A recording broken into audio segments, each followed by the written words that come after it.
নবীর একজন সাহাবী তখনও মুসলমান হয় নাই, ছিল ইহুদি। তিনি বকরি ভেড়া লালন পালন করে বকরির পাল ভেড়ার পাল নিয়ে জমিনে যায়, মরুভূমিতে চড়ায়া দেয়। হঠাৎ করে পাহাড়ের চিপা থেকে একটা বাঘ আইসা ওনার একটা বকরি খায়া ফেলছে, ভেড়া খায়া ফেলছে, ওনার একটা খাসি খেয়ে ফেলেছে। যদিও তিনি তখনও মুসলমান হয় নাই, তিনি ডাক দেয়া কয়, হ্যাঁ বাঘ, আমার রিজিকে তুমি হাত বসাইলা কেন? আমার ছাগলের বকরিটা কেন খাইলা? আমার ভেড়াটা অথবা খাসিটা কেন তুমি খাইলা? বাঘের জবান আল্লাহ খুলে দিলেন।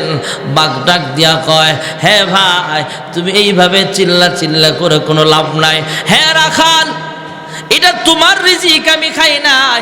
আল্লাহ আমার জন্য রিজিক যা বরাদ্দ রাখছে এটাই আমি খাইছি। সুবহানাল্লাহ। মেজাজ গরম হইব নাকি ঠান্ডা হইব? গরম হইব। ছাগল খাইছস, আবার কস তোর রিজিক খাইছস। চুরি তো চুরি, আবার সিরা চুরি।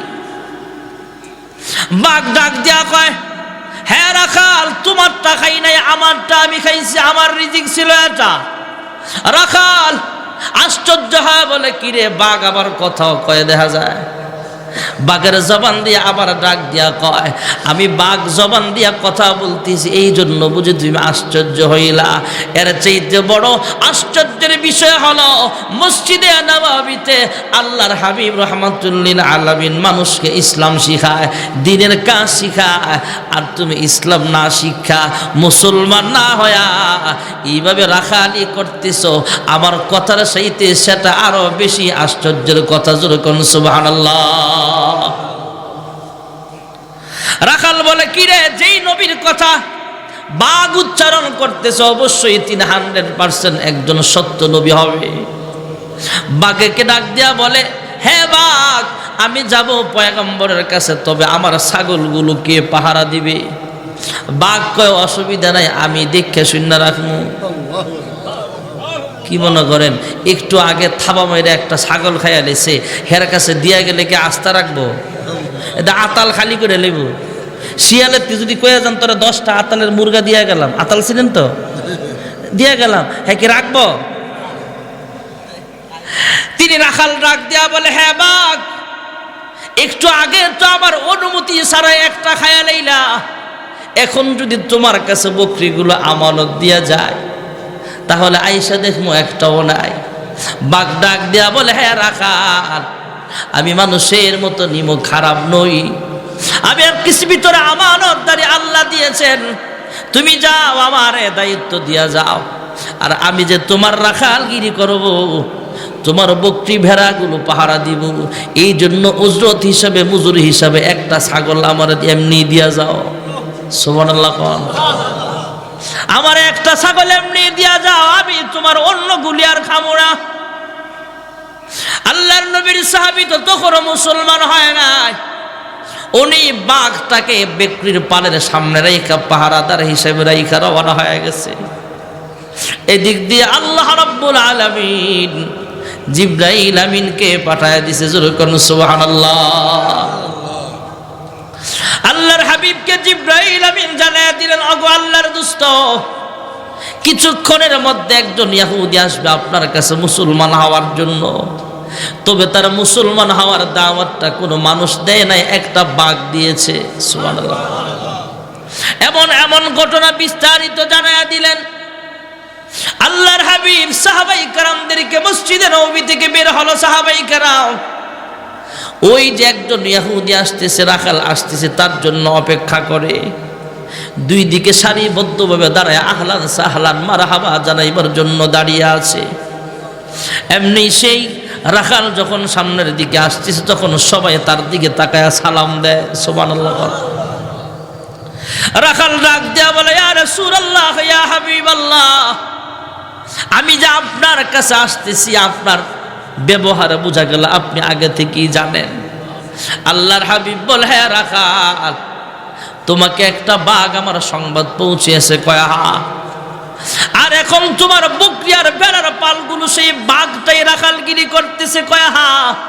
সেই বাঘটাকে পাহারায় রাইখাই বুঝো তুমি আসছো, একটা ছাগল তারে দিয়েও আইছো। কয় হ্যাঁ।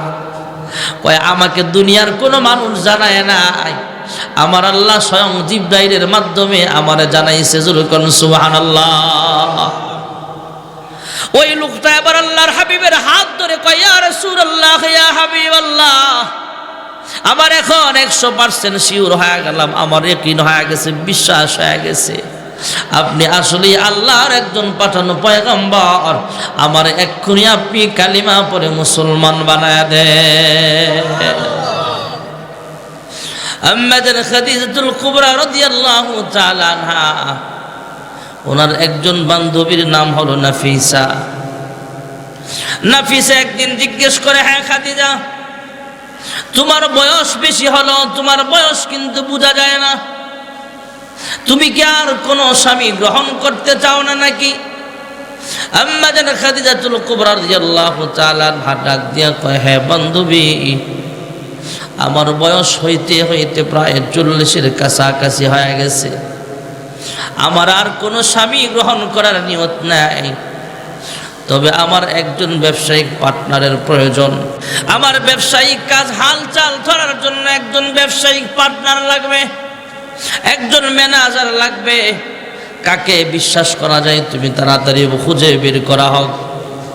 নাফিসা আরবের ভিতরে খুঁজলেন, তন্ন তন্ন করে হিসাব করে খুঁজতে খুঁজতে বের করে খাদিজারে জানায় দেয়, হ্যাঁ খাদিজা, আরবের মধ্যে তোমার ব্যবসায়িক হাল একজনের কাছে দেওয়া যেতে পারে।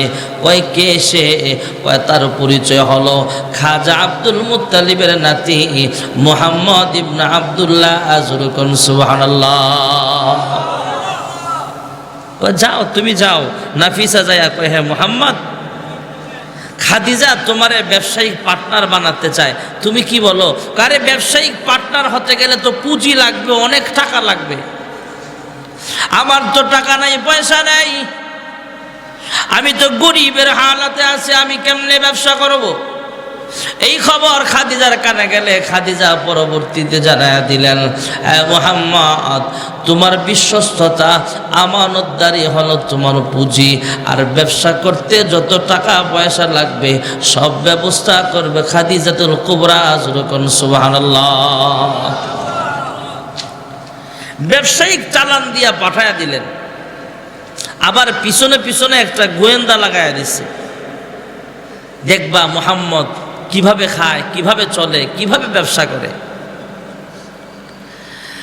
ওই সফর থেকে যখন সেই গোয়েন্দাও ফিরে আসলেন, ব্যবসায়িক কাফেলা নিয়ে বিভিন্ন রাষ্ট্রে যায়, ফিরে আসলে ওই গোয়েন্দা খাদিজারা জানায়, হ্যাঁ খাদিজা, ব্যবসায়িক কাফেলার ভিতরে যত লোক ছিল সবাই মিল্লা যা লাভ করেছে একাই মুহাম্মদ এর চাইতে বেশি লাভবান হয়েছে। যখন সুবহানাল্লাহ,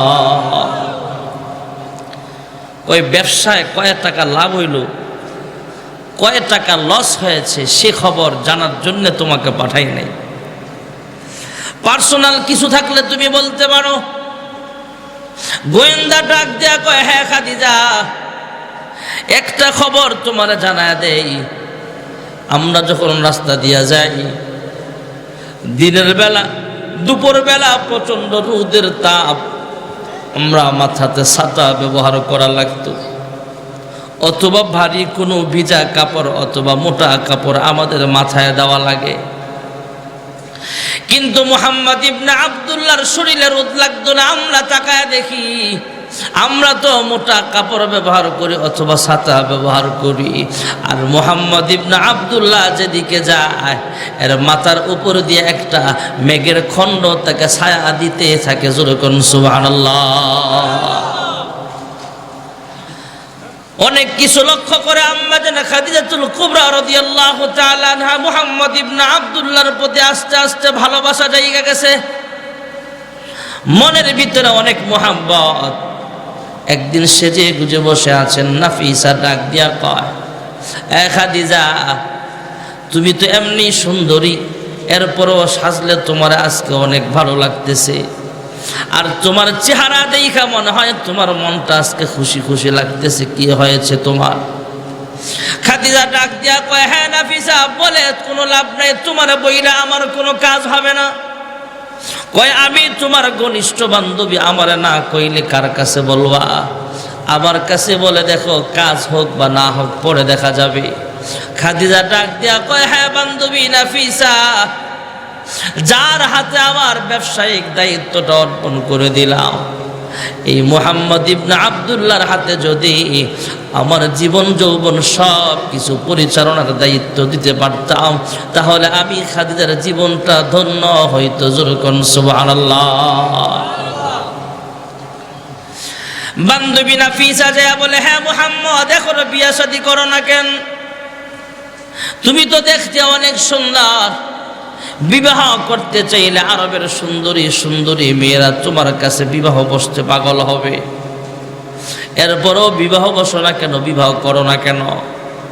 মুহাম্মদ ডাক দেয়া কয়, হ্যাঁ নাফিসা শোন, আমার টাকা নাই, পয়সা নাই, আমার জন্মের আগে আমার আব্বা দুনিয়া থেকে বিদায় হয়ে গেছে, আমার শিশু অবস্থায় মাও দুনিয়া থেকে বিদায় হয়ে গেল, 8 বছর বয়সে দাদার ইন্তেকাল হয়ে গেছে, আমার চাচা আবু তালেবের ঘরে আমি বসবাস করি, আমার শরীরের যে পোশাকটা দেখতেছো এটাও আমার চাচা কিনে দিয়েছেন, আমার যেই বিছানায় আমি ঘুমাই ওই বিছানাটাও আমার চাচা কিনে দিয়েছেন, আমি যেই ঘরে ঘুমাই সেই ঘরটাও কিন্তু আমার চাচার কেনা, আমার টাকা নাই, পয়সা নাই। এই এটা খাবার জায়গা? মাইকে বলছি শুনো নাই? ভাইয়েরা আমার, বন্ধুরা আমার, মুহাম্মদ ইবনে আব্দুল্লাহ ডাক দেয়া কয়, হ্যাঁ নাফিসা, আমার আব্বা নাই, আম্মা নাই, আমার গার্জিয়ান হলো আমার চাচা, আমার পোশাকটা আমার চাচার কেনা, আমি যেই থালা বাসনে ভাত খাই সেটাও আমার চাচার কেনা, আমি যেই বালিশে মাথা রাইখা আরাম করে ঘুমাই এই বালিশটাও আমার চাচা কিনে দিয়েছেন, আমার ঘর নাই, টাকা নাই, পয়সা নাই, আমার কাছে কোন মেয়েটা বিবাহ বসবে? এই জন্য আমি এখনো বিবাহের কোনো সিদ্ধান্ত নিতে পারি নাই। এদিক দিয়ে নাফিসা খাদিজার প্রস্তাব জানালে মুহাম্মদ ইবনে আব্দুল্লাহ ডাক দিয়া কয়, আমার আব্বা নাই, আমার আম্মা নাই, তো কি হয়েছে? আমার চাচা আছে, মুরব্বীরা আছে, ওনারা যা সিদ্ধান্ত দিবে তাই আমি মেনে নেব। জোরে কোন সুবহানাল্লাহ। যুব সমাজের মাহফিল, এর থেকে যুবকদের শিক্ষার বিষয় হলো, বর্তমান জমানা এত আপডেট হয়েছে, অনেক যুবক বিয়া করে লাইছে, মা বাপে জানেও না। আছে না নাই? নোয়াখালীর মানুষ ভালো, আপনারা নাই, আমগো দেশে আছে, এদিকেও আছে, মা বাপ জানেও না। এক মুরব্বী কান্দে, কি কান্দেন কেরে? কয় হুজুর 6 মাস আগে যে ফোলা বিয়া করছে জানি না, 6 মাস পরে ছাড়াছাড়ি হয়েছে, ছাড়াছাড়ি হওয়ার পরে পুলিশ আইসে অ্যারেস্ট করার লেগে, পুলিশ আইসে অ্যারেস্ট করতে, তখন শুনছি মা বাপ জানে না, আমি জানি না, বিয়ে করছো ভালো কথা, আবার ছাড়াছাড়ি হওয়ার পরে জানলাম কেন? এগুলা আমাদের ছেলেদের দোষের চাইতে মেয়েদের দোষটা বেশি। ছেলেদের যেমন দোষ, মেয়েদেরও দোষ। আমাদের বর্তমান জমানার মেয়েরা বেশিরভাগ মেয়ে মডেলিং করে, রাস্তা দিয়ে হাঁটে, মাঝে মাঝে এমন পোশাক পরে, জিন্সের প্যান্ট শার্ট, ওরে বাবা, এটা লেডিস না জন্ডিস না কলা গাছ বুঝাই যায় না। টাইট ফিটিং জিন্সের প্যান্ট, পেন্সিল শো পায়, মিহিন সুতার পাতলা 100 ফতুয়া গায়, শরীরটা সোজা তবুও ডান বামে বাঁকায়, দেখো নারী হেঁটে যায়, ইবলিসের চেলা হেঁটে যায়। ঠিক না? এই ব্যাপারটার কারণে এগুলো হচ্ছে। হ্যাঁ যুবক ভাইয়েরা, আবার মুহাম্মদ ইবনে আব্দুল্লাহ ডাক দেয়া বলে, হ্যাঁ বান্ধবী, হ্যাঁ খাদিজার বান্ধবী, শোনো, আমার কাছে কে বিবাহ বসতে চাইবে? কারণ আমার তো কেউ নাই। তবে খাদিজার ব্যাপারে আমি কোনো সিদ্ধান্ত জানাতে পারবো না, কারণ আমার গার্জিয়ানরা যা বলবে তাতেই আমি খুশি আছি।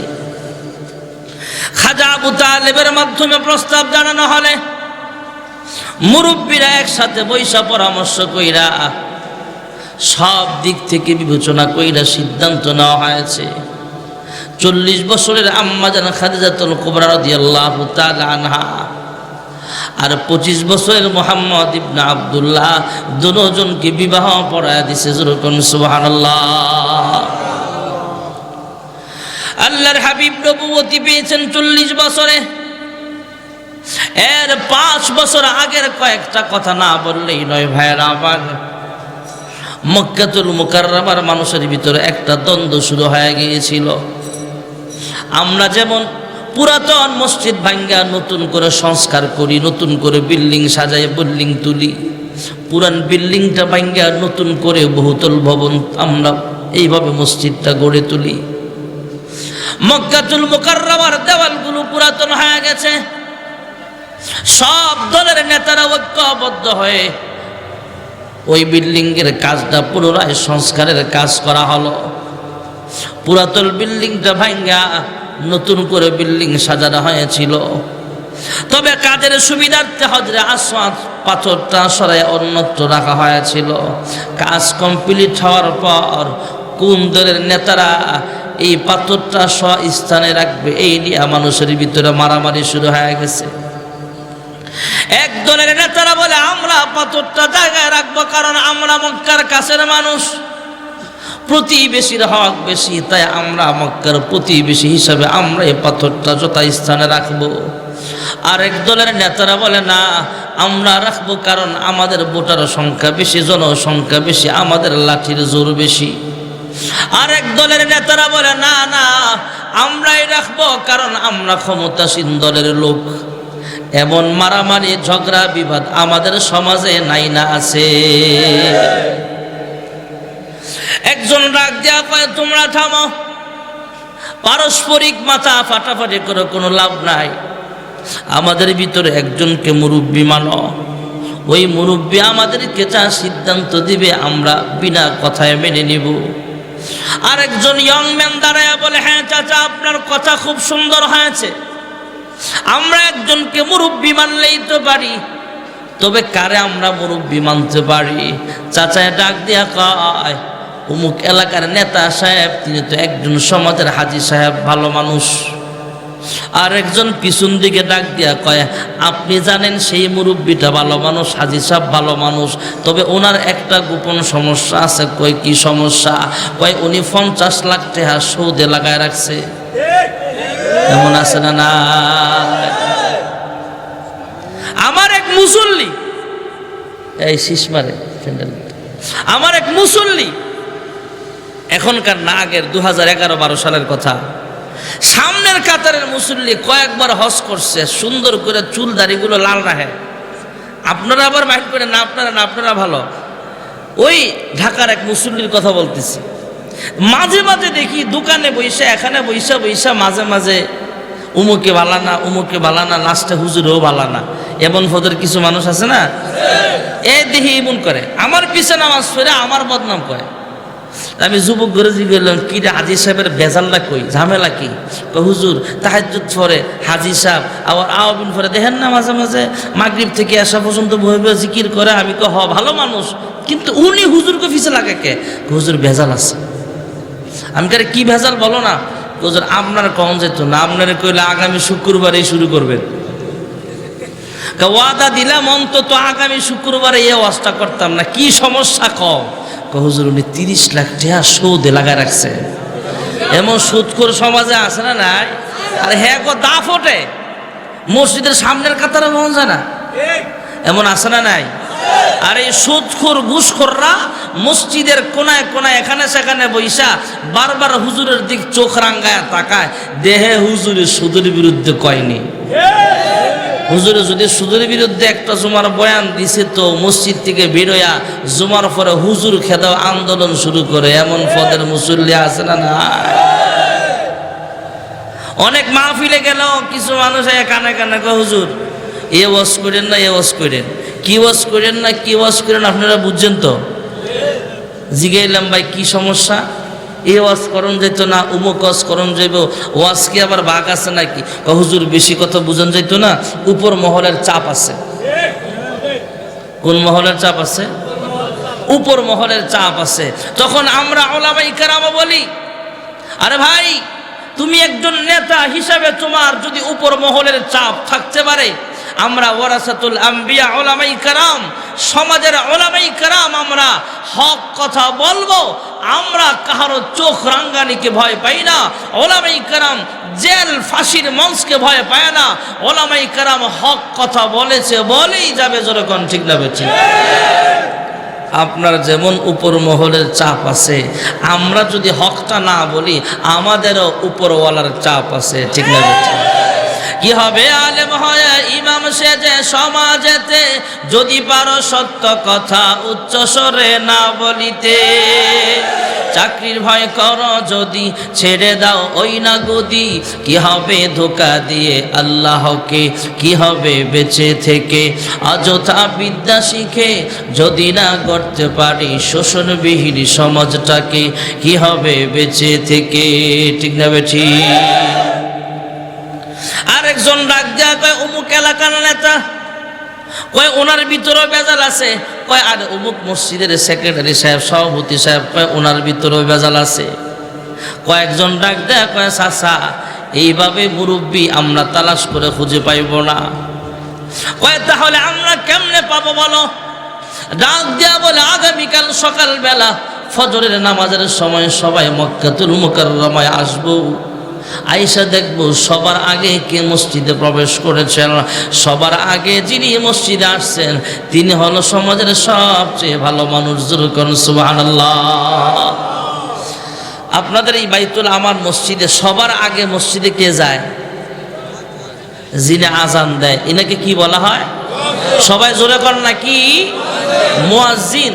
আমরা যদিও দাম দেই না, মুয়াজ্জিন ইমাম এরা সমাজের সবচেয়ে ভালো মানুষ। আলহামদুলিল্লাহ বলে। ভাইয়েরা আমার, বন্ধুরা আমার, এই কথা অনুযায়ী পরের দিন সকালবেলা সবাই হারাম শরীফে প্রবেশ করলেন। মক্কাতুল মুকাররমায় সবাই আসলেন। দেখি না আপনারা আমি আরে করছি কি ভাইয়েরা আমার, বন্ধুরা আমার, পরের দিন সকালবেলায় সবাই মসজিদে হাজির। চতুর্দিক থেকে হারাম শরীফে ঢুইকা দেখে যিনি সবার আগে মসজিদে হারামে আসছেন তিনি আর কেউ নয়, তিনি হলেন খাজা আব্দুল মুত্তালিবের নাতি মুহাম্মদ ইবনে আব্দুল্লাহ। আযরুকুন সুবহানাল্লাহ। সবাই বলে হ্যাঁ মুহাম্মদ, আমরা সবাই তোমাকে নেতা হিসেবে মানলাম, তুমি একটা সিদ্ধান্ত জানা দাও। হজরে আসওয়াদ পাথর নিয়ে আমাদের ভিতরে দ্বন্দ্ব শুরু হয়ে গেছে। কোন দলের নেতারা এই পাথরটা যথা স্থানে রাখবে এই নিয়ে আমাদের ভিতরে মারামারি। মুহাম্মদ ইবনে আব্দুল্লাহ একটা চাদর বিছালেন, নওজোয়ান যুবকদের সাথে নিয়া এই চাদরের মাঝখানে হজরে আসওয়াদ পাথরটা রাখা হলো। এবার সব নেতাদেরকে একসাথে করলেন, দলীয় নেতা, বিরোধী দলীয় নেতা, ছোট বড় অঙ্গ সংগঠন যা আছে সব সংগঠন, ছোট বড় দল গোত্র যারা আছে সব মেন নেতাদেরকে সামনে ডাকা হলো। সবাই চতুর্পাশে ধরলেন। মুহাম্মদ ইবনে আব্দুল্লাহর নেতৃত্বে কোনো ঝগড়া হলো না, কোনো মাথা ফাটাফাটি হলো না। হজরে আসওয়াদ পাথরটা যথা স্থানে রেখে দিয়েছে। যেরকম সুবহানাল্লাহ। আমি আপনাদের কাছে জানতে চাই, মানুষ হিসাবে, নবী হিসাবে না, মুহাম্মদ ইবনে আব্দুল্লাহর প্রতি মানুষদের ভক্তি, শ্রদ্ধা, বিশ্বাস কমছে না বাড়ছে? এদিক দিয়ে আম্মা জান খাদিজাতুল কুবরা রাদিয়াল্লাহু তাআলা আনহা একদিন আল্লাহর হাবিবকে লক্ষ্য করে বলে, হ্যাঁ আমার প্রাণের স্বামী গো, হ্যাঁ আবুল কাসেম, মাঝে মাঝে আপনি আসমানের দিকে তাকায় তাকায় কি যেন গবেষণা করেন। প্রাথমিক অবস্থায় ভেবেছিলাম টাকা পয়সার প্রতি আপনার লোভ, এই জন্য বুঝে আপনার মন খারাপ। আমি বহু পরীক্ষা নিরীক্ষা করে দেখলাম আপনাকে যে বেতন ভাতা দেওয়া হয় যা না হলেই নয়, এতটুকু টাকা পয়সা রাইখা বাকিগুলো গরিব মিসকিনদের মাঝে আপনি বিলায়া দেন। পরে ভাবলাম আমার মতো একটা বৃদ্ধা মহিলা বিবাহ করার কারণে বুঝে আপনার মন খারাপ। পরে পরীক্ষা নিরীক্ষা করে দেখলাম এই জন্য আপনার মন খারাপ না। এক পর্যায়ে এখন আমি কোনোটাই গ্রহণ করতে পারতেছি না, কোন কারণে আপনি এইভাবে মন খারাপ করেন। হে আবুল কাসেম, ওগো আমার প্রাণের স্বামী গো, মাঝে মাঝে আপনি আসমানের দিকে তাকায় তাকায় একা একা মন খারাপ করে বসে থাকেন, কি হয়েছে আপনার? আম্মা জান খাদিজাতুল কুবরা রাদিয়াল্লাহু তাআলা আনহা আল্লাহর হাবিবকে কখনো নাম বলে ডাকতেন না, সব সময় ডাকতেন হে আমার স্বামী, অথবা ডাকতেন হে আবুল কাসেম। সুবহানাল্লাহ। সমাজে এখনো অনেক মহিলা আছে যে মহিলারা স্বামীর নাম লয় না, আছে না নাই? স্বামীর নাম লয় না, অনেক ফ্যামিলি আছে। আপনি পিড়াইলেও স্বামীর নাম মুখ দিয়ে বের করতে পারতেন। এক মহিলার স্বামীর নাম আছিল রহমতুল্লাহ, কিতুল্লাহ, এখন বেরিয়ে সালাম ফিরাবো কেমনে? ভিডিও স্টাইল বার করছে বুদ্ধিমান মহিলা, আসসালামু আলাইকুম আমগো ঘরের ইলায়, আসসালামু আলাইকুম আমগো ঘরের হিলায়। উদ্দেশ্য হলো ওনার নামাজ হোক বা না হোক এটা মাসলার বিষয়। রহমতুল্লাহ জামাইয়ের নাম, এই জন্য সালাম ফিরাইতেও নামাজ জামাইয়ের নামটা মুখ দিয়া কয় না, এমন আছে না নাই? ওই সংসার সুখের সংসার।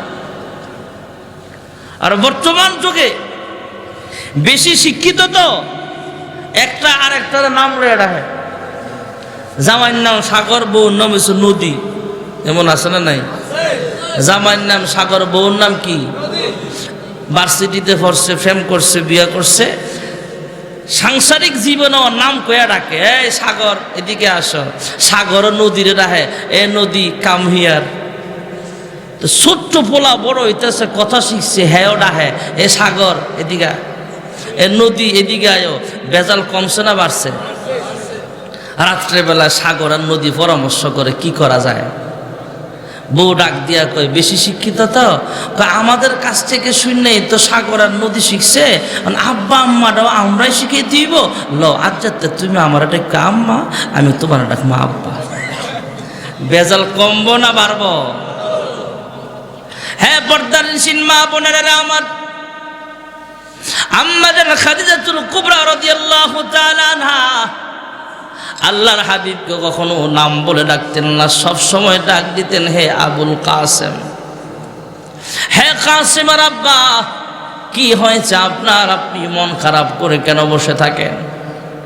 রাহমাতুল লিল আলামিন এখনো নবী হয় নাই, আনুষ্ঠানিকভাবে কোরআন অবতীর্ণ হয় নাই আল্লাহর হাবিবের কাছে।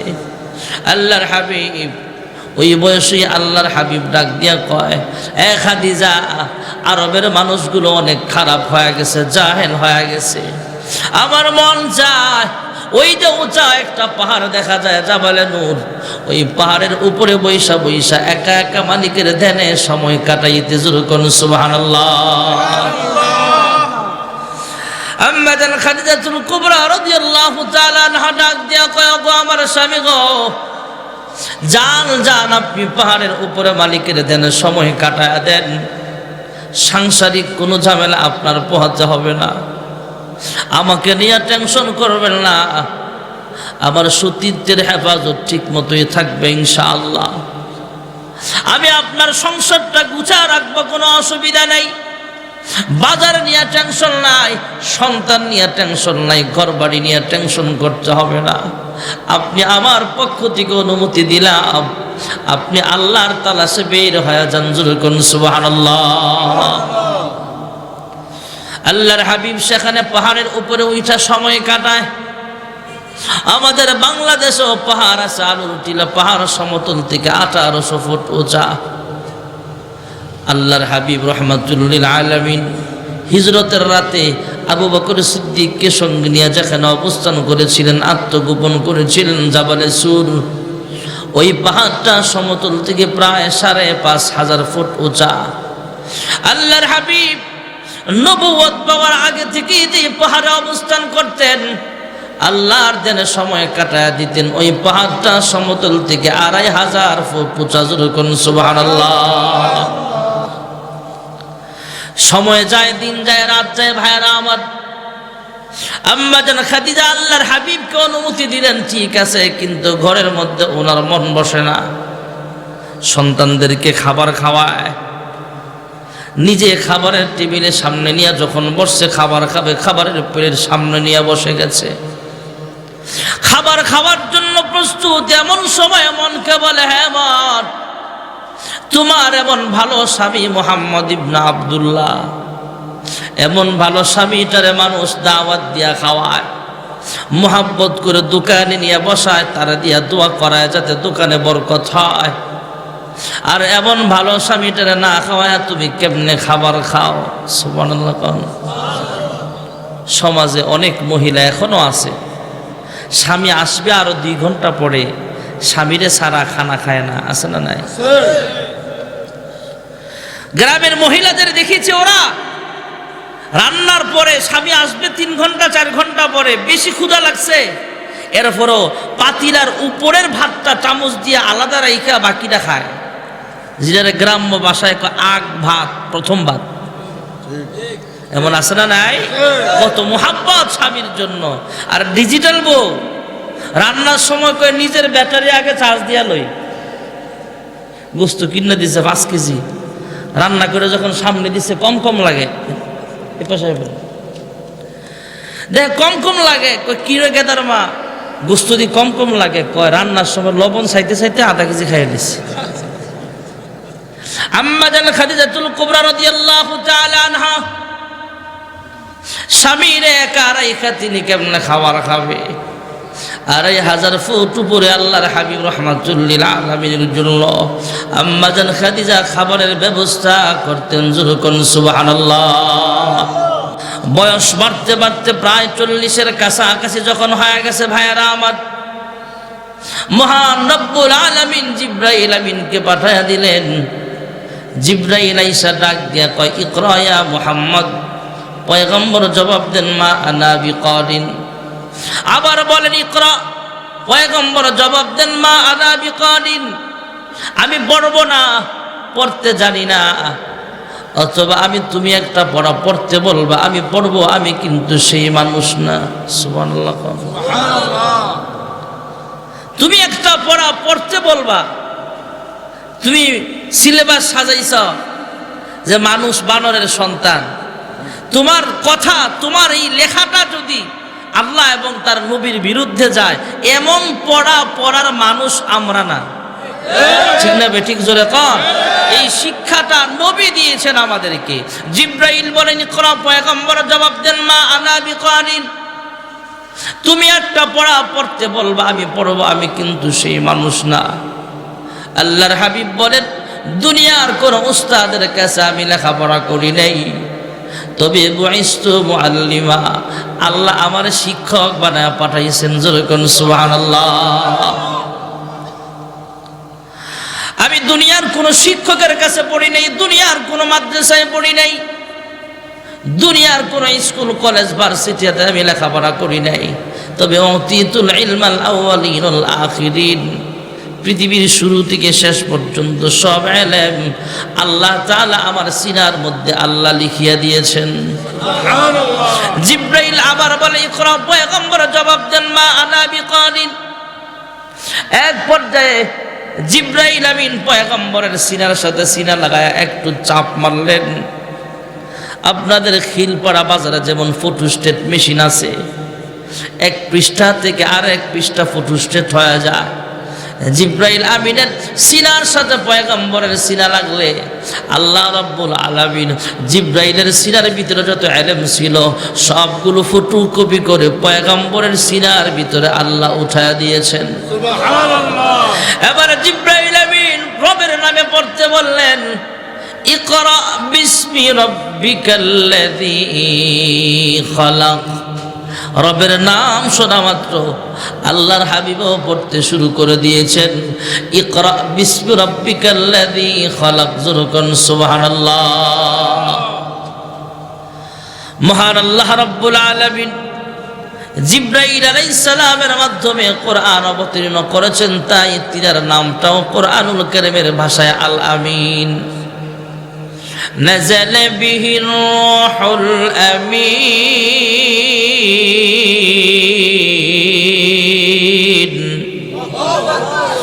জিবরাইলের নাম হয়ে গেল আল আমিন। যেই মক্কাতুল মুকাররমায় আল্লাহ রাব্বুল আলামিন সর্বপ্রথম কোরআন অবতীর্ণ করেছেন, যেই মক্কায় এমন একটা ঘর আল্লাহ বানিয়েছেন যে ঘরের দিকে তাকায় থাকলে আমল নামায় সব লেখা হয়ে যায়।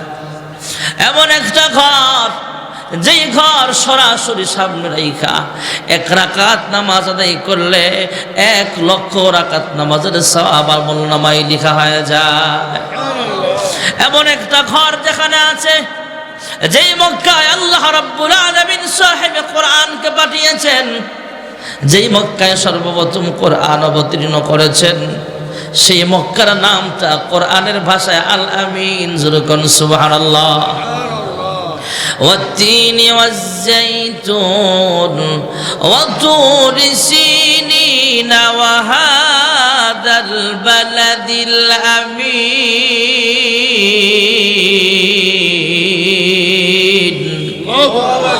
মক্কাতুল মুকাররমার নামটাও আল আমিন, জিব্রাইলের নামটাও আল আমিন। যে হাবিবুল্লাহর কাছে আল্লাহ কোরআন দিয়েছেন, সেই নবীর নামটাও আল আমিন। যখন সুবহানাল্লাহ। ইয়া মুহাম্মদ জগত জালা, ইয়া মুহাম্মদ জগত জালা, কমলিওয়ালা তোমারি নাম, মদিনা ওয়ালা তোমারি নাম। এই পৃথিবীর নামে ঢঙ্কা, এই পৃথিবীর নামে ঢঙ্কা, সবারি সেরা তোমারি নাম, কৌসরওয়ালা তোমারি নাম। ফকির দরবেশ বাদশাগণের, ফকির দরবেশ বাদশাগণের গলারি মালা তোমারি নাম, কমলিওয়ালা তোমারি নাম। লৌহে মাহফুজে আছে যে লেখা, লৌহে মাহফুজে আছে যে লেখা, মিমেরি দ্বারা তোমারি নাম, আলমিন উপাধি তোমারি নাম। লা ইলাহা ইল্লাল্লাহ, লা ইলাহা ইল্লাল্লাহ, লা ইলাহা ইল্লাল্লাহ। ফ্লাক্স আছে না, পাল্টা দাও, এটা ফালাই আনো। লা ইলাহা ইল্লাল্লাহ, লা ইলাহা ইল্লাল্লাহ, লা ইলাহা ইল্লাল্লাহ। হেলা দেন এটা, লা ইলাহা ইল্লাল্লাহ, লা ইলাহা ইল্লাল্লাহ। মাইক পেন্ডা কো, মাইক পেন্ডা। লা ইলাহা খাইতে গেছে, লা ইলাহা দোয়া লাগতো না, লা ইলাহা ইল্লাল্লাহ, লা ইলাহা ইল্লাল্লাহ, লা ইলাহা ইল্লাল্লাহ, লা ইলাহা ইল্লাল্লাহ মুহাম্মাদুর রাসূলুল্লাহ সাল্লাল্লাহু আলাইহি ওয়াসাল্লাম। ঠান্ডা ঠান্ডা এগুলো ফ্লাক্স দা নিয়ে আসেন, গরম করে বাড়াবেন। আল্লাহর হাবিব রাহমাতুল লিল আলামিনকে আল্লাহ নবুয়তি প্রদান করলেন। এতদিন সবাই চিনতেন মুহাম্মদ ইবনে আব্দুল্লাহ বলে সবাই ডাকতেন। এখন নামের সাথে আল্লাহ একটা শব্দ লাগায়া দিলেন, মুহাম্মাদুর রাসূলুল্লাহ সাল্লাল্লাহু আলাইহি ওয়াসাল্লাম। যখন সুবহানাল্লাহ। সবচেয়ে বড় দুরূদ হলো নামাজের ভিতরে আমরা যে দুরূদটা পাঠ করি, আর সবচেয়ে সংক্ষিপ্ত দুরূদ হলো সাল্লাল্লাহু আলাইহি ওয়াসাল্লাম। আল্লাহর হাবিবের নামে কেউ দুরূদ শরীফ পাঠ করলে আল্লাহ তার উপরে 10টা রহমত নাজিল করিয়া দেন, 10টা গুনাহ মাফ করেন, 10টা মর্যাদা জান্নাতে আল্লাহ বাড়ায় দেয়। যখন সুবহানাল্লাহ। ভাইরা আমার, বন্ধুরা আমার, আল্লাহর হাবিব নবুয়ত প্রাপ্ত হওয়ার পর ঘরোয়া পরিবেশে কাছের মানুষগুলোর কালিমার দাওয়াত দেয়। আল্লাহ ডাক দিয়া কয়, ওগো পয়গম্বর, জান জান আপন মানুষকে আগে কালিমার দাওয়াত দেন। আমাদের দেশে আমাদের সমাজে অনেক নেতা এমন আছে, নেতার বউ নিজের স্বামীরে ভোট দেয় না, এমন আছে না? না, আপনি কেমন নেতা হবেন আপনার বউ আপনারা ভোট দেয় নাই? ওগো পয়গম্বর, আপনি কেমন পয়গম্বর? আপনাকে যদি আপনার বিবি না মানে কাফেররা তো কি ডিসাইজ করবে এই কথাগুলো বইলা? যান যান, আপনার ফ্যামিলিকে আগে কালিমার দাওয়াত দেন। আম্মা জান খাদিজাতুল কুবরা রাদিয়াল্লাহু তাআলা আনহাকে কালিমার দাওয়াত দিলে আম্মা জান খাদিজা উল্টা কোনো প্রশ্ন করলেন না, নবুয়তির প্রমাণ চাইলেন না, সঙ্গে সঙ্গে তিনি কালিমা পড়ে মুসলমান হয়ে গেছে। সুবহানাল্লাহ। দু জাহানের সরদার জিজ্ঞেস করে, হ্যাঁ খাদিজা, আমি যদি মানুষের কাছে কালিমার দাওয়াত নিয়ে যাই, মানুষ আগে নবুয়তির প্রমাণ চাইবে, নবুয়তির প্রমাণ পাওয়ার পরে ইচ্ছে হলে মুসলমান হবে, ইচ্ছে না হলে মুসলমান না হবে। হ্যাঁ খাদিজা, তুমি কোনো এশকাল করলে না, প্রশ্ন করলে না, নবুয়তির প্রমাণ চাইলে না, এমনি সহজে কালিমা পড়ে মুসলমান হয়ে গেল। আম্মা জান খাদিজা ডাক দিয়া কয়, ওগো আমার স্বামী গো, মানুষ আগে প্রমাণ চায়, প্রমাণ পাওয়ার পরে সিদ্ধান্ত নিবে মুসলমান হবে কি না হবে। আর আমি খাদিজা বহু আগে থেকেই প্রমাণ নিয়ে সিদ্ধান্ত নিয়ে বসে আছি, আপনি কখন বলবেন নবুয়তি লাভ করেছেন, আর আমি খাদিজা কালিমা পড়ে মুসলমান হয়ে যাব। আল্লাহর হাবিব আবু বকর কাছের বন্ধু তাকে দাওয়াত দিলেন, তিনিও কোনো প্রশ্ন করলেন না, মুসলমান হয়ে গেলে। আল্লাহর হাবিব জানতে চায়, আবু বকর, মানুষের কাছে ইসলামের দাওয়াত নিয়ে গেলে মানুষ আগে নবুয়তির প্রমাণ চাইবে, তুমি তো কোনো উল্টা প্রশ্ন করলে না, এমনি মুসলমান হয়ে গেল, কি ব্যাপার?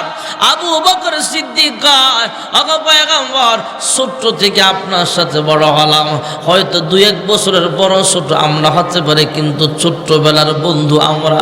সুবহানাল্লাহ, সুবহানাল্লাহ। ভাইরা আমার, আবু বকর শুধু ছোট্ট খেলার সাথী নয়, ছোট্টবেলার বন্ধু নয়, যুবক বয়স বন্ধু, হিজরতের সাথেও যিনি ইন্তেকালের পরে আল্লাহর নবীর রওজার সাথী। জুরকুন সুবহানাল্লাহ। দুই সাথীকে পাশে নিয়ে হায় ঘুমিয়ে আছেন নিঝুম নিরালায়, সারা দাও রাসূলুল্লাহ রওজা পাকের কিনারে। হযরত আবু বকর বলে, ইয়া রাসূলুল্লাহ, ইয়া হাবিবাল্লাহ, ছোট্ট থেকে আপনার সাথে আমি বড় হলাম, আপনার বয়সটা প্রায় 40 হয়ে গেছে। এই 40 বছর বয়সের ভিতরে জিন্দেগিতে দেখলাম না একদিন আপনি একটা মিথ্যা কথা বলতে, আর আজকে যখন নবুয়ত পেয়েছেন এই কথা বলেছেন, আমি কেমনে মিথ্যা ভাববো? এটা 40 বছরের ভিতরে যিনি একটা মিথ্যা কথা বলে নাই, আর আজকে যখন আপনি বলেছেন নবুয়ত প্রাপ্ত হয়েছেন, আমি এর ভিতরে 100 থেকে 99% সত্য আর 1% মিথ্যা এমন ভাবি নাই, বিন্দু পরিমাণ সন্দেহ করি নাই। যার জীবনে জিন্দেগিতে একটা মিথ্যা বলে নাই, আজও মিথ্যা বলে নাই, আমি সঙ্গে সঙ্গে কালিমা পড়ে মুসলমান হয়ে গেছি। আল্লাহর হাবিব রাহমাতুল লিল আলামিন, আস্তে আস্তে মুসলমানের সংখ্যা বাড়তেছে। ভাইয়েরা আমার, কালিমার দাওয়াত দিয়ে মানুষের কাছে কালিমার দাওয়াত নিয়ে যায়, চুপে চুপে মানুষকে মুসলমান বানানোর চেষ্টা করে, মানুষ দলে দলে মুসলমান হয়, তবে সংখ্যা বড় কম। বেশিরভাগ গরিব সাহাবায়ে কেরাম যখন শুনে কেউ মুসলমান হয়েছে, আবু জেহেল তার নেতাদেরকে নিয়ে সেই বাড়িতে হামলা দেয়, তার উপরে জুলুম করে, ঘর বাড়ি ভাঙচুর করা হয়, ঘর থেকে বের করে দেওয়া হয়। মুসলমানের সংখ্যা বড় কম, মাত্র 40 থেকে 50 জন এখনো মুসলমান হয় নাই। আমরা এখানে যারা বসছি আমাদের চাইতে অনেক কম মানুষ ছিল মুসলমান। বর্তমান জামানায় মুসলমানের সংখ্যা বেশি নাকি কম? অনেক বেশি মুসলমান, কিন্তু জুলুমের শিকারও আমরা বেশি। আমরা বাংলাদেশের মানুষ, অনেকে হাসে, ক্রিটিসাইজ করে, হুজুরে ধরছে রে। আমার মসজিদের ইমামকে যদি পুলিশ অ্যারেস্ট করে নিয়ে যায় মিথ্যা মামলা দিয়া, আর সমাজের মুসল্লিদের বাকি কই রইল? এই ক্রিটিসাইজ করে লাভ নাই। আমাদের দেশে অনেকে তো ইচ্ছে করে জেল খাটে নেতা হওয়ার লেগে, বহু প্রমাণ আছে, সাংবাদিকও কাছে জিগায়ের। বহু নেতা উল্টা প্রশাসনিক লোকের সাথে নাটক সাজায়া অ্যারেস্ট করার নাটক দেখায় মিডিয়াতে নেতা হওয়ার লেগে। আর ওলামায়ে কেরাম নাটক না, নবীওয়ালা সুন্নাত। জেল খাটছেন এমন নবীও পৃথিবীতে ছিলেন। ওলামায়ে কেরাম জেলে যায় কিসিনো মামলায় না, মাদক ব্যবসায়িক মামলায় না, অ্যারেস্ট করার সময় কয় কোনো মামলা নাই, সাংবাদিক জিগাইলেও কয় আমিও জানি না কি যে মামলা। ভাইয়েরা আমার, এখনকার জামানায় ওলামায়ে কেরাম জালেম মানে পুরা মুসলিম জাতি জালেম, মাজলুম। ওলামায়ে কেরাম মাজলুম, জুলুমের শিকার মানে আমরা সবাই মাজলুম। সৌদি আরবেও আলেম নিরাপদ না। সৌদি আরবের ওলামায়ে কেরাম হক কথা বললে তারাও অ্যারেস্ট করে নেয়। যায় দেখেন, এদের চাইতে আমরা আরো বেশি স্বাধীন আছি আলহামদুলিল্লাহ। আমরা তো সাহস করে অনেক কথা হক কথা বলতে পারি। সৌদি আরবের বড় বড় শায়েখ হক কথা বলে না, তবে আমাদের চাইতে ওনারা ভালো আছে, কারণ মক্কা মদিনা তাদের দেশে। বলার উদ্দেশ্য হলো বর্তমান বিশ্বে কোটি কোটি মুসলমান, তারপরও আমরা মাজলুম। আমি এবছর ইন্ডিয়াতে মাহফিলে গেলাম, 3টা গরু জব করছে বোধহয় বিরিয়ানি খাওয়ানো লেগে মানুষের। বুঝুন এবার মানুষের আয়োজন কত বড়। হুজুর, ভারতে যদি 200 কোটি মানুষ থাকে, সরকারি জরিপে না, মুসলমানদের জরিপ অনুযায়ী প্রায় 50 কোটিরও বেশি আছে শুধু মুসলমান, যা আমাদের বাংলাদেশের জনসংখ্যার দ্বিগুণ হবে। এত মুসলমান হওয়ার পরও মানুষ আজকে মাজলুম। এটাই তো প্রমাণ করে যখন মাত্র 40 জন ছিল তখন কেমন জুলুমের শিকার হয়েছিল মুসলমানেরা। আল্লাহর হাবিবের কানে কানে পৌঁছায় দিলেন সাহাবাই কেরাম, ওগো আল্লাহর হাবিব, মুসলমানদের বাড়ি ঘর ভাঙচুর করা হয়, জুলুম করা হয়, অত্যাচার করা হয়। আল্লাহর হাবিব রাহমাতুল লিল আলামিন একদিন আল্লাহর কাছে দোয়া করে, আল্লাহ, 2 ওমর, একজন হলো ওমর ইবনুল খাত্তাব আর একজন হলো আবু জাহেল, 2 জনের একজনকে ইসলামের জন্য কবুল করে নাও। জোরে কোন সুবহানাল্লাহ। ভাইরা আমার, বন্ধুরা আমার, এদিক দিয়ে মক্কাতুল মুকাররমায় গোপন বৈঠক চলতেছে। কাফেররা, আবু জাহেলের নেতৃত্বে একজন কাফেররা সবাই মিলে ঐক্যবদ্ধ হয়ে পরামর্শ চলছে। আবু জাহেল হলো সভাপতি। আবু জাহেল ডাক দিয়া কয়, মুহাম্মদের ব্যাপারে কি করা যায়? মুহাম্মদের এই দাওয়াতের মিশনকে কেমনে থামানো যায়? একজন নেতা ডাক দিয়া কয়, আবু জাহেল, আমার কাছে একটা বুদ্ধি আছে। কয়, কি বুদ্ধি? কয়, মুহাম্মদকে এই দেশ থেকে ভাগায় দাও, মুহাম্মদকে দেশান্তর করিয়া দাও। আবু জাহেল খুব ব্রেনি মানুষ ছিলেন, যদিও মুসলমান হয় নাই, আল্লাহ তাকে অনেক জ্ঞান দিয়েছিলেন দুনিয়ার হিসাবে। আবু জাহেল ডাক দিয়া কয়, মুহাম্মদ এমন ভালো মানুষ, মুহাম্মদকে যদি এই দেশ থেকে বের করে দেওয়া হয়, সে যেই দেশে যাবে সেই দেশের মানুষ মুসলমান হয়া বিদ্রোহ ঘোষণা করে আমাদের মক্কার উপরে আক্রমণ করে আমাদেরকে ক্ষমতাচ্যুত করার চেষ্টা করবে। জোরে কোন ঠিক না বেঠি?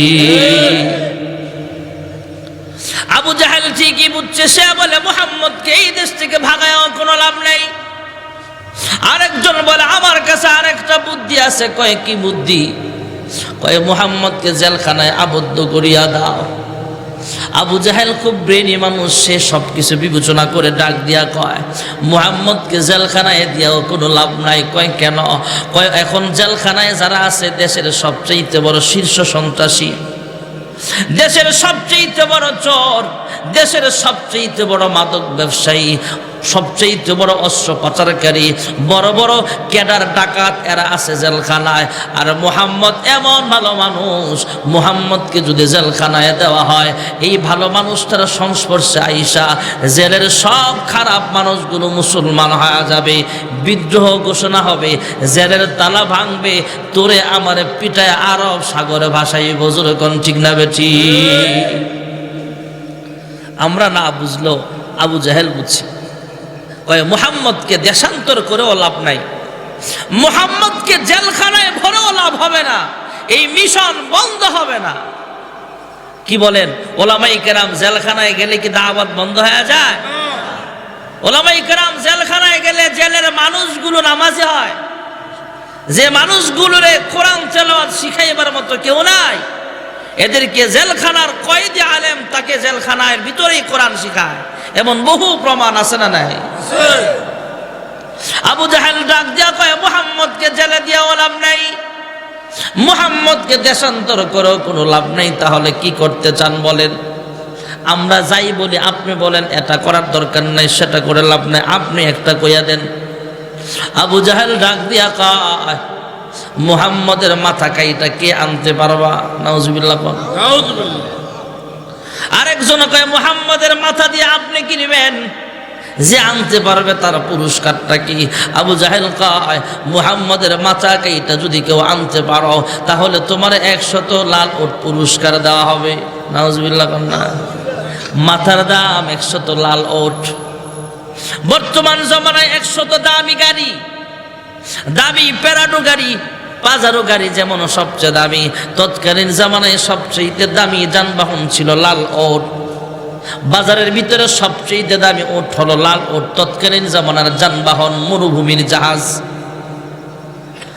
100 লাল উট পুরস্কার দেওয়া হবে। আর ভাই, আমার নবীর মাথার দাম বুঝি মাত্র 100টা লাল উট হবে নাকি? আমার নবীর মাথার দাম বাদ দেন, আল্লাহর হাবিবের 2টা জুতা যদি এক পাল্লা রাখা হয়, 7 আসমান 7 জমিন যদি আরেক পাল্লা রাখা হয়, আল্লাহর নবীর 2টা জুতা মোবারক আল্লাহর কাছে বেশি ভারী হয়ে যাবে। আবু জাহেল ডাক দিয়া কয় কে পারবা মাথা আনতে? ওমর দাঁড়ায় বলে আই এম রেডি। হ্যাঁ আবু জাহেল, সবার সামনে যেমন ওয়াদা করেছ, কমিটমেন্ট করেছ, 100 লাল উট পুরস্কার দিবা, আমি যামু আর আইমু, মুহাম্মদের মাথা কাইটা নিয়ে আসবো। আমার আল্লাহ কয় ওমর, আমার নবীর মাথা কাটতে আসবা, আসো, খেলা হবে। হযরত ওমর রওনা হয়ে গেলেন। পথির মধ্যে আল্লাহর নবীর একজন সাহাবীর লগে দেখা হয়ে গেল। তিনি যে মুসলমান হয়েছে ওমর জানে না, যে ওমর নবীরে মারার লাগে রওনা হয়ে গেছে। ওমর যদি জানে সে সাহাবী, তাহলে তার কি হাল করবে?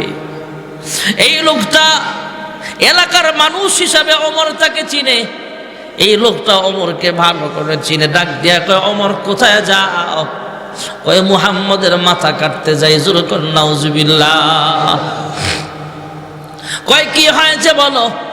কয় মুহাম্মদ আমাদের আরবে মক্কায় যে পেস লাগাইছে, আগুন লাগাইছে, ভাই আর বোনের ভিতরে দ্বন্দ্ব লাগাইয়া দিছে, বাপ আর সন্তানের মধ্যে দ্বন্দ্ব, স্বামী স্ত্রীর ভিতরে দ্বন্দ্ব, পাড়া প্রতিবেশী দ্বন্দ্ব।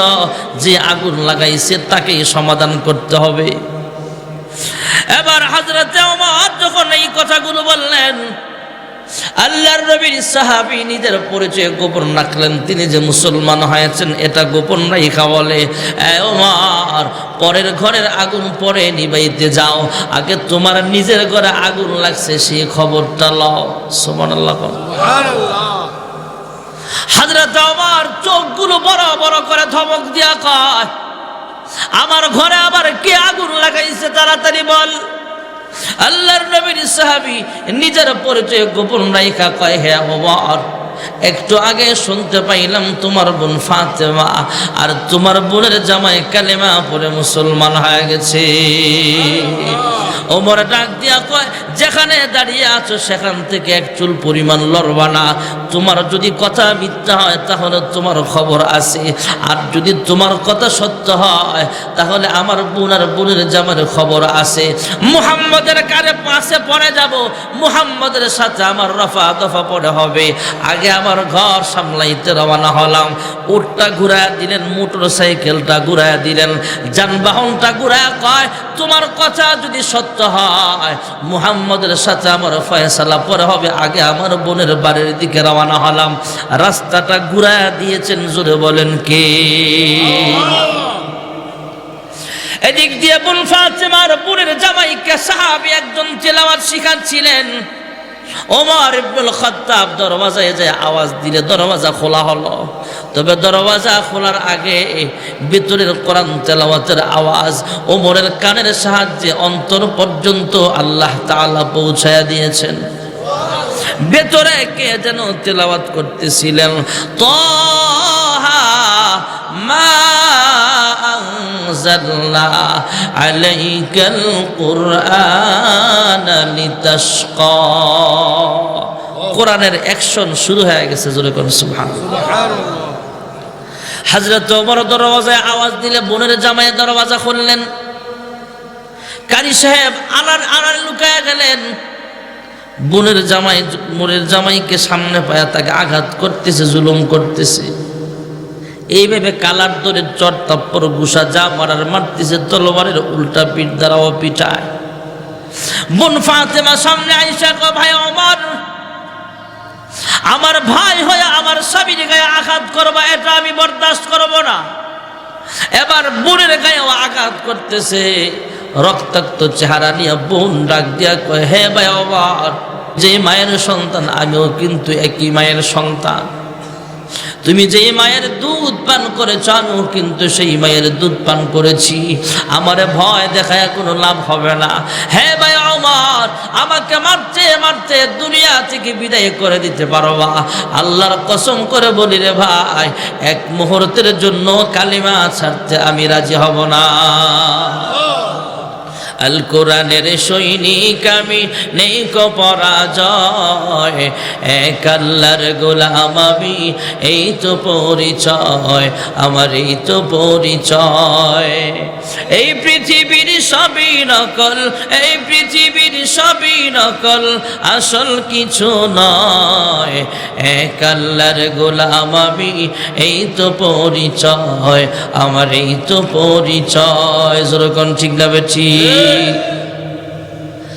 বোনের কান্না মাখা কণ্ঠে, রক্ত মাখা গলায়, রক্ত মাখা চেহারায় কথাগুলো বলার পর ওমরের দিলটা আস্তে আস্তে নরম হয়ে গেলে ওমর ডাক দিয়া কয়, বোন, একটু আগে বাহির থেকে আমি যে তেলাওয়াতের শব্দ শুনেছিলাম আমার কাছে বড় ভালো লেগেছে, আমার একটু সুযোগ দাও, আমিও তেলাওয়াত করতে চাই।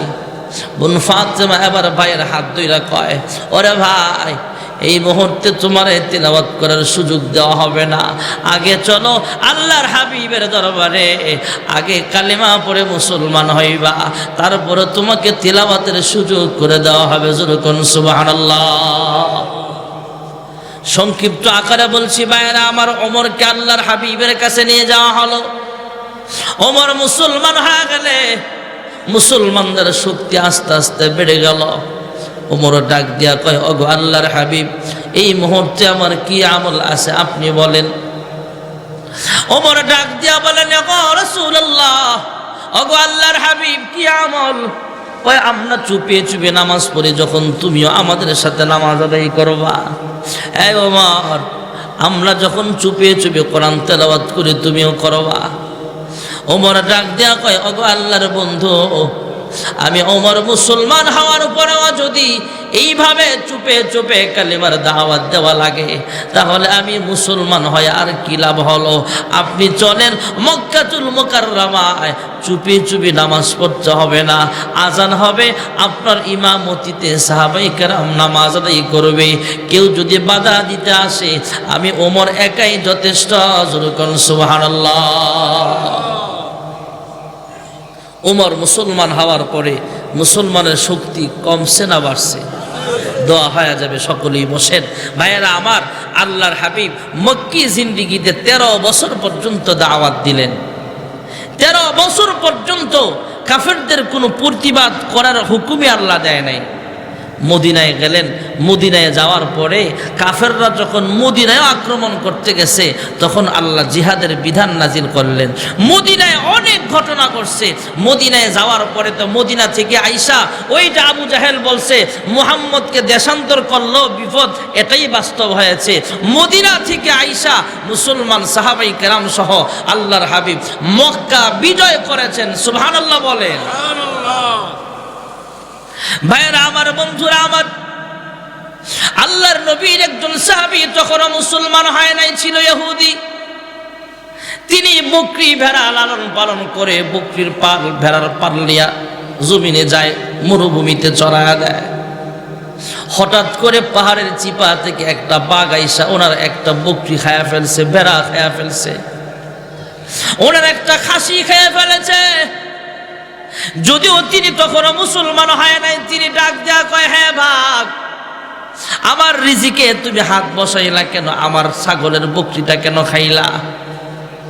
আমার ভেড়াটা অথবা খাসিটা কেন তুমি খাইলা? বাঘের জবান আল্লাহ খুলে দিলেন। বাঘ ডাক দিয়া কয়, হ্যাঁ ভাই, তুমি এইভাবে চিল্লা চিল্লা করে কোনো লাভ নাই। হ্যাঁ রাখাল, এটা তোমার রিজিক, আমি খাই নাই। আল্লাহ আমার জন্য রিজিক যা বরাদ্দ রাখছে এটাই আমি খাইছি। সুবহানাল্লাহ। মেজাজ গরম হইব নাকি ঠান্ডা হইব? গরম হইব। ছাগল খাইছস, আবার তোর রিজিক খাইছস। চুরি তো চুরি, আবার সিনা চুরি। বাঘ ডাক দিয়া কয়, হ্যাঁ রাখাল, তোমারটা খাই নাই, আমারটা আমি খাইছি, আমার রিজিক ছিল এটা। রাখাল আশ্চর্য হয়, বলে কিরে বাঘ আবার কথাও কয়ে দেখা যায়? বাঘের জবান দিয়ে আবার ডাক দিয়া কয়, আমি বাঘ জবান দিয়া কথা বলতেছি, এই জন্য বুঝি তুমি আশ্চর্য হইলা? এর চাইতে বড় আশ্চর্যের বিষয় হলো মসজিদে নববীতে আল্লাহর হাবিব রাহমাতুল্লিল আলামিন মানুষকে ইসলাম শিখায়, দ্বীনের কাজ শিখায়, আর তুমি ইসলাম না শিক্ষা, মুসলমান না হয়া এইভাবে রাখালি করতেছো। আমার কথার সাথে সেটা আরো বেশি আশ্চর্যের কথা। জোরে কোন সুবহানাল্লাহ। রাখাল বলে, কিরে, যেই নবীর কথা বাঘ উচ্চারণ করতেছে অবশ্যই তিনি 100% একজন সত্য নবী হবে। বাঘকে ডাক দিয়া বলে, হ্যাঁ বাঘ, আমি যাব পয়গম্বরের কাছে, তবে আমার ছাগলগুলো কে পাহারা দিবে? বাঘ কয়, অসুবিধা নাই, আমি দেখে শুনে রাখবো। কি মনে করেন, একটু আগে থাবা মাইরা একটা ছাগল খাইয়া লেছে, হের কাছে দিয়া গেলে কি আস্থা রাখবো? এটা আতাল খালি করে নেব। শিয়ালের যদি কয়ে যান তোরা 10টা আতালের মুরগা দিয়া গেলাম, আতাল ছিলেন তো, দিয়া গেলাম, হ্যাঁ কি রাখবো?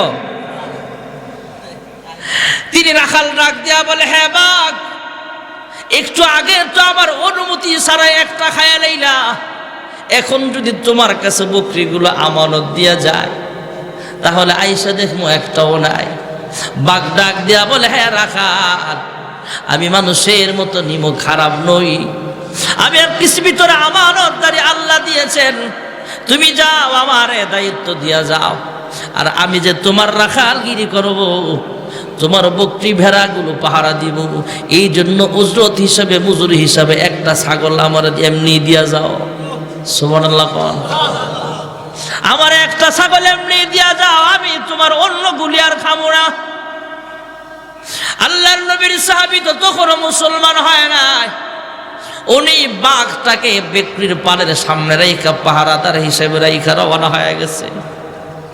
এদিক দিয়ে আল্লাহ রাব্বুল আলামিন জিবরাইল আমিনকে পাঠায় দিছে। জোরে কোন সুবহানাল্লাহ। আল্লাহর হাবিবকে জিবরাইল আমিন জানায়া দিলেন, আগো আল্লাহর দোস্ত, কিছুক্ষণের মধ্যে একজন ইহুদি আসবে আপনার কাছে মুসলমান হওয়ার জন্য, তবে তার মুসলমান হওয়ার দাওয়াতটা কোনো মানুষ দেয় নাই, একটা বাঘ দিয়েছে। সুবহানাল্লাহ। এমন এমন ঘটনা বিস্তারিত জানায়া দিলেন। আল্লাহর হাবিব সাহাবাই কেরামদেরকে মসজিদে নববী থেকে বের হলো। সাহাবাই কেরাম ওই যে একজন ইহুদি আসতেছে, রাখাল আসতেছে, তার জন্য অপেক্ষা করে। দুই দিকে সারিবদ্ধভাবে দাঁড়ায় আহলান সাহলান মারহাবা জানাইবার জন্য দাঁড়িয়ে আছে। এমনি সেই রাখাল যখন সামনের দিকে আসতেছে তখন সবাই তার দিকে তাকায়া সালাম দেয়। সুবহানাল্লাহ।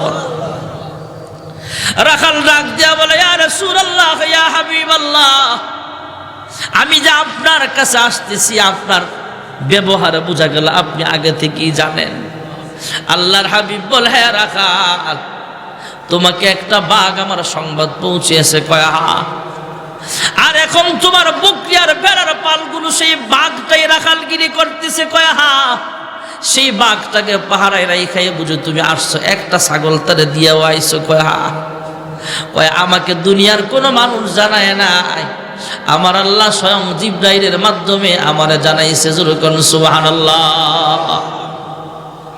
ওই লোকটা এবার আল্লাহর হাবিবের হাত ধরে কয়, ইয়া রাসূলুল্লাহ, ইয়া হাবিবাল্লাহ, আমার এখন 100% শিওর হয়ে গেলাম, আমার ইয়াকিন হয়ে গেছে, বিশ্বাস হয়ে গেছে আপনি আসলেই আল্লাহর একজন পাঠানো পয়গম্বর।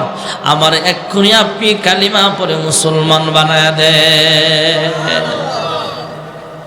এভাবে আল্লাহর হাবিব রাহমাতুল লিল আলামিনের হাতে মানুষ কালিমা পড়ে মুসলমান হয়ে যায়।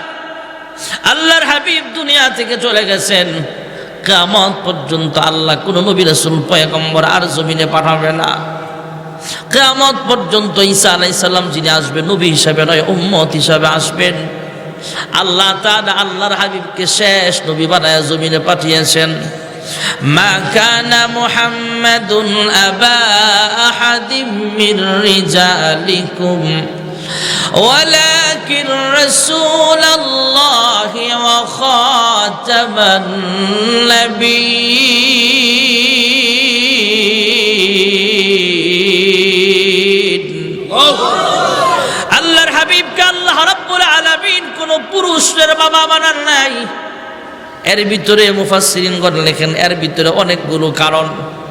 এর মধ্যে একটা কারণ হলো ইব্রাহিম পয়গম্বরকে আল্লাহ নবী বানাইছেন। ইব্রাহিম পয়গম্বরের সন্তান ইসমাইলকেও আল্লাহ নবুয়তি প্রদান করেছেন।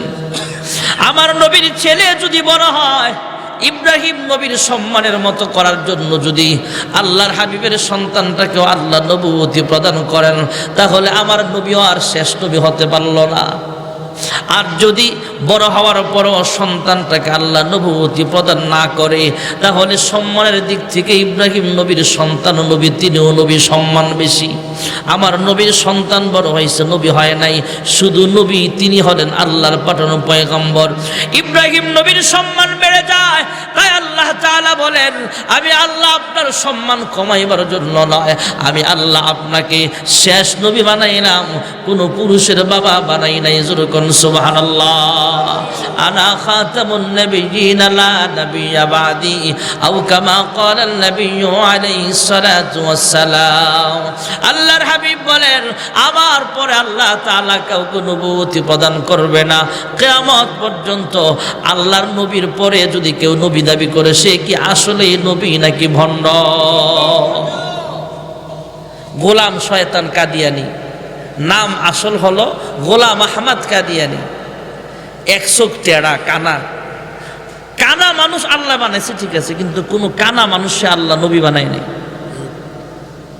সমস্ত নবীদেরকে আল্লাহ সুস্থ সবল ওই জামানার সবচেয়ে শক্তিশালী মানুষ বানাইছে। সুবহানাল্লাহ কর না। কোন নবীর সাথে কুস্তি খেলা কেউ পারতো না। মুসা আলাইহিস সালাম একটারে থাপ্পড় দিছে, ঘুইরা পইরা দুনিয়া থেকে বিদায় হয়ে গেছে। থাপ্পড়ে এত জোর। নবীরা নাই কিয়ামত পর্যন্ত। আহলে হক ওলামায়ে কেরাম, খিলপাড়া মাদ্রাসা, এরপরে হুজুররা আছে, এই ওলামায়ে কেরাম আপনাদেরকে দিনের রাহবার হিসেবে দাওয়াত দিবে। আমরা বছরে 2-1 আসি, আইসা দাওয়াত দিই, এটা তো বছরে একবার। আমি আপনার কোন জায়গায় যেন খিরিহাটি, আপনাদের কাছাকাছি জায়গায়, ওখানে 2 আসছিলাম। আমরা তো খুব কম আসি, কিন্তু মেন দায়িত্বটা পালন করা ওলামায়ে কেরাম, এলাকার আঞ্চলিক হুজুররা। ওয়ারাসাতুল আম্বিয়া হিসাবে কিয়ামত পর্যন্ত উলামায়ে কেরাম আপনাদেরকে আমাদের উপরে দ্বীনের খেদমত করে সুবহানাল্লাহ বলেন। নবী আর আসবে না। আল্লাহ তাআলা আমাদের সকলকে, আমরা যারা যুবক আছি, যুবক মুহাম্মাদের মতো জিন্দেগি কাটাইবার তৌফিক দাও, জোরে কোন আমিন। আল্লাহ আমাদের সকলকে সুন্নতি দাড়িওয়ালা বানাও, জোরে কোন আমিন। সাহাবায়ে কেরাম রাসূলকে যেমন ভালোবাসতেন, আমরা মুসল্লিরাও যেন ইমাম উলামায়ে কেরামদেরকে ভালোবাসতে পারি। আল্লাহ আমাদের সকলকে নবীওয়ালা কাজ সামনে আগায়া নিয়া নবীর খাঁটি উম্মত হয়ে কবরে যাওয়ার তৌফিক দাও, জোরে কোন আমিন। রাসূলের সুন্নাত তরিকায় মরণ পর্যন্ত জীবন কাটাইতে পারে আল্লাহ যেন তৌফিক দেয়, জোরে কোন আমিন। ওয়া আখিরু দাওয়ানা আনিল হামদুলিল্লাহি রাব্বিল আলামিন। দোয়া হয়ে যাবে, আমরা সকলেই বসে যাই। সকলে আসসালামু আলা আশরাফিল আমবিয়া ওয়াল মুরসালিন ওয়া আলা আলিহি ওয়া আসহাবিহি আজমাইন। ربنا ظلمنا أنفسنا وإن لم تغفر لنا وترحمنا لنكونن من الخاسرين يا رب العالمين يا أكرم الأكرمين। ওগো মালিক, গভীর রজনীতে আমি গুনাহগার, তোমার কতগুলো আশিকিন শাকিরিন বান্দা বান্দি নিয়া তোমার শাহী দরবারে হাত বাড়াইলাম। আয় আল্লাহ, মাহফিলের শুরু থেকে পর্যন্ত যা কিছু আলোচনা হয়েছে, ভুল ভ্রান্তি মার্জনা করার হাদিয়া লক্ষ কোটি গুণে বাড়াইয়া বিশ্বনবী রওজা ছাড় সোনার মদিনায় সবুজ রঙের গম্বুজের নিচে পৌঁছা দাও। ইয়া রাব্বাল আলামিন, তাকে উসিলা করে বাবা আদম আলাইহিস সালাম থেকে মুনাজাত পর্যন্ত যত মুমিন মুমিনাত যারা পরিমাণ ঈমান নিয়ে কবরের বাসিন্দা হয়ে গেছে, প্রত্যেকের কবরের হাদিয়াগুলো পৌঁছা দাও। আয় আল্লাহ, খাস করে আমরা যারা হাত বাড়াইলাম, জানি না কে জানি মা দুঃখিনী হারাইয়া, প্রাণের আব্বা জান হারায়া এতিমের মতো হাত বাড়াইছে গো আল্লাহ।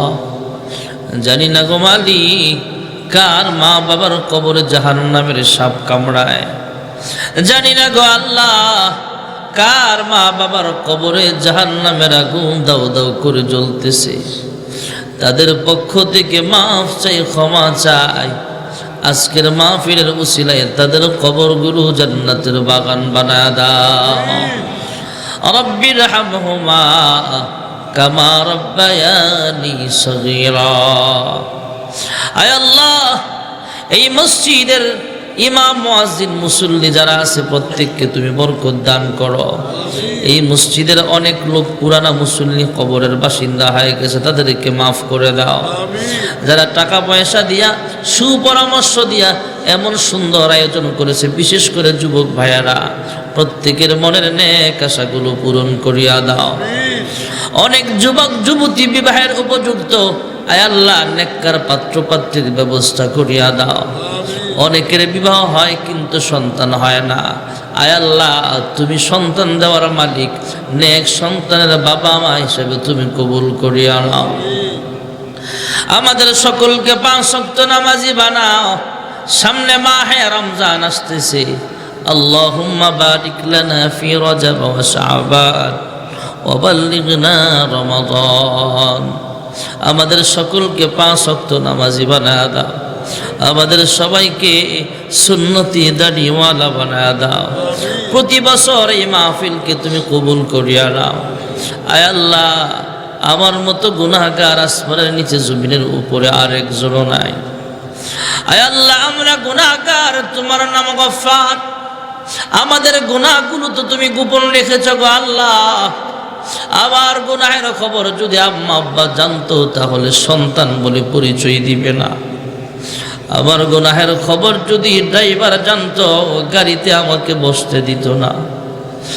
আমার গুনাহের খবর যদি খিলপাড়া বাজারের দোকানদার জানে, তাহলে আমার কাছে কিছুই বিক্রি করবে না। আমার গুনাহের খবর যদি এই এলাকার মানুষ জানতো, তাহলে আমার বয়ান শুনবে না। আয় আল্লাহ, যেমন ভাবে গুনাহগুলো গোপন রেখেছ, গোপনে গোপনে আমাদের সকলের জিন্দেগির সব গুনাহ খাতাগুলো মাফ করিয়া দাও। আদর কো রিয়া মানুষ আল্লাহ বানায়া, কেমনে দিবা জাহান্নামে ফেলিয়া। গুনার বোঝা মাথায় লয়া আমরা দেশ বিদেশে ঘুরি, কোন দিন জানি আজরাইলের হাতে ধরা পড়ি। কবরেরই আযাব যদি মানুষ দেখিত, ঘরবাড়ি ছাড়িয়ারে পাগল হইত। তুমি ছাড়া কারি কাছে আমরা করি বড় দান, তুমি বিনে কে বুঝিবে মনেরই বেদন। তুমি যদি মাফ না কর আল্লাহ বান্দারে, বল তোমার বান্দা যাবে কার কাছে। ইয়া রাব্বাল আলামিন, তুমি ছাড়া আমাদের মাফ করানোওয়ালা আর কেউ নাই, ফিরে দিও না, আমাদের সকলকে মাফ করিয়া দাও। আয় আল্লাহ, জানি না আজকের মাহফিল কার জন্য জীবনের শেষ মাহফিল হয়ে যাবে। হ্যাঁ মালিক, অনেক মা বোনেরা হাত বাড়িয়েছে, তাদেরকে পূর্ণ স্বামীর খেদমত করিয়া পর্দানিশীন আবেদা জাহেদা সালেহা বানায়া দাও। এই এলাকার অনেকে প্রবাসে আছে, প্রবাসী জিন্দিগিতে তোমার হুকুম মেনে চলার তৌফিক দান করিয়া দিও। আমাদের দেশের সন্তান সহি সালামতে আবার মায়ের কুলে ফিরাইয়া দিও। আয় আল্লাহ, জানি না কোন দিন মালাকুল মউত হাজির হয়ে যাবে, যেদিন আমার দেহ থেকে রূহটা আলাদা হয়ে যাবে। কিছু মানুষ দৌড়ে মসজিদে যাবে, মাইকে আলান দিবে, কয়েকজন বাঁশঝাড়ের বাঁশ কাটতে ব্যস্ত হয়ে যাবে, আর কয়েকজন বড়ি পাতার গরম পানি করবে, আর কয়েকজন কবরস্থানে কবর খনন করতে রওনা হয়ে যাবে, আবার কয়েকজন কাফনের কাপড় কেনার জন্য বাজারের পথে রওনা হয়ে যাবে। মশারি টানায়া বড়ই পাতার গরম পানি দিয়া জীবনের শেষ গোসল দিয়া দিবে, কাপড়ের প্যাকেট বানায় আমাকে কবরে রাখবে। আয় আল্লাহ, কাপড়ের প্যাকেট হওয়ার আগে এহরামের দুইটা কাপড়ে নিজেকে জড়ায়া লব্বাইক লব্বাইক বলে বলে তোমার ঘরখানায় কাবার সামনে হাজিরা দেওয়ার তৌফিক দিয়া দিও। আয় আল্লাহ, মক্কার মানুষ কত ভাগ্যবান, মন চাইলে মক্কাতুল মুকাররমার সামনে হাজির হয়ে যেতে পারে। মদিনার মানুষ কত ভাগ্যবান, মন চাইলেই মদিনাতুল মুনাওয়ারায় চলিয়া যায়। আমরা কপাল পোড়া, টাকা নাই পয়সা নাই, ৬০০০ কিলোমিটার দূরের মানুষ, কিন্তু মন কান্দে বারবার মক্কা মদিনায় যাইতে। আয় আল্লাহ, বারবার মক্কা মদিনার মেহমান হওয়ার সুযোগ করে দাও। অনেকে অসুস্থ, শিফায়ে কামেলা দান করো। যারা অভাবে আছে, অভাব